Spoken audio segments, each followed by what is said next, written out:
Bapak, Ibu, teman-teman kepala sekolah yang saya hormati,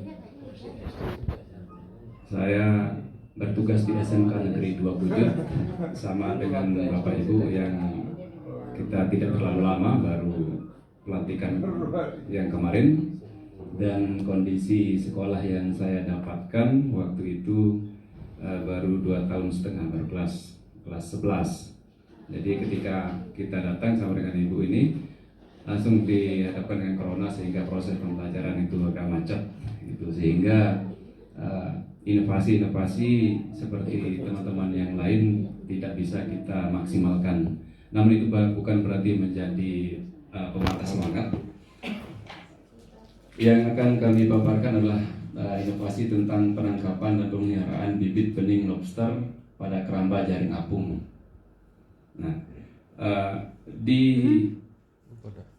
sekitar sekolah kami yang berada di pinggir pantai, tepatnya di Awang, itu adalah daerah pantai penghasil bibit lobster yang sangat banyak dan tidak habis-habis. Nah, inovasi yang kami tampilkan ini adalah rancangan, bukan produk hasil seperti teman-teman yang lain. Maka melihat ketersediaan itu, kami berpikir bahwa ini perlu dikembangkan. Salah satu caranya adalah dengan membuat keramba jaring apung. Lanjut, Pak.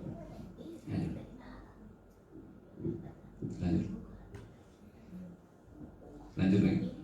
Nah, ini ada dua manfaat atau fungsi dari keramba jaring apung ini.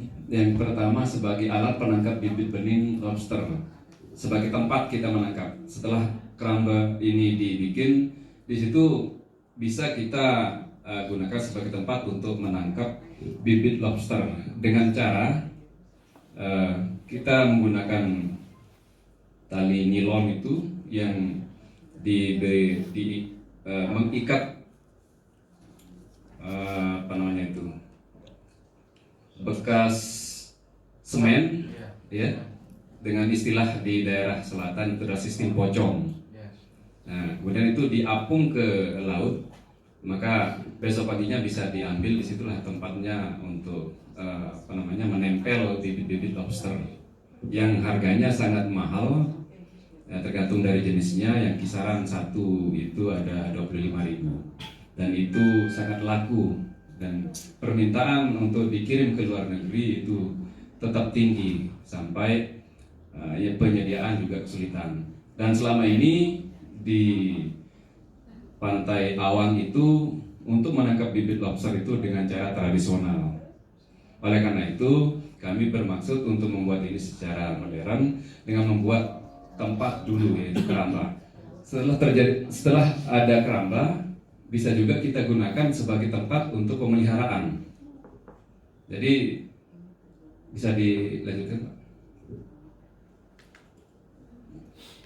Ini alat-alat yang diperlukan, dilewati saja. Lanjutkan lagi. Nah, gambar yang di sana itu tampak dari atas. Maka kita akan bikin kotak dengan panjang sesuai dengan kebutuhan. Idealnya adalah 4x4 setiap petak, jadi dalam petak. Kalau kita melihat dari samping adalah seperti ini nanti. Nah, di mana kita akan membuat tali pocong itu, kita bisa berdiri di sini. Kemudian ditaruh ke dalam sampai dia ke dasar laut.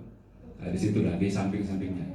Jadi tempat untuk menangkap bibit lobster, sekaligus kalau kita berminat untuk memelihara, kita langsung di keramba itu.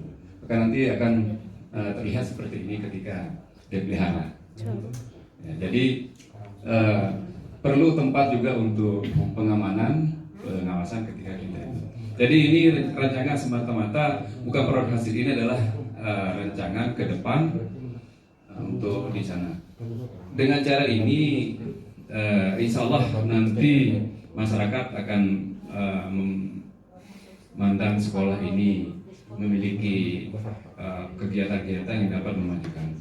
Nah, mengenai hasil dari lobster yang ada di sekitar, itu nilai jualnya sangat tinggi, dan setahu saya sekarang ada bakso lobster di depan bandara yang satu mangkok Itu kalau tidak salah sampai 250.000 karena langkanya persediaan lobster ini.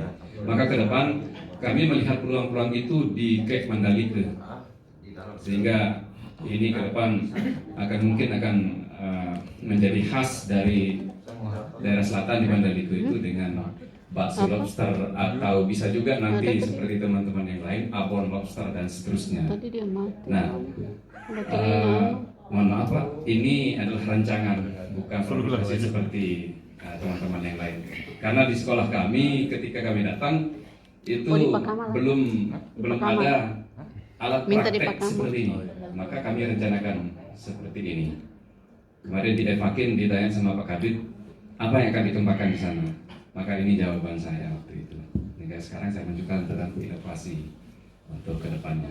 Saya kira ini saja, mudah-mudahan ada bermanfaat. Mohon bimbingan Bapak Ibu untuk memajukan SMK di Awang atau SMK Negeri 2 Pujet. Terima kasih. Wassalamualaikum warahmatullahi wabarakatuh. Waalaikumsalam.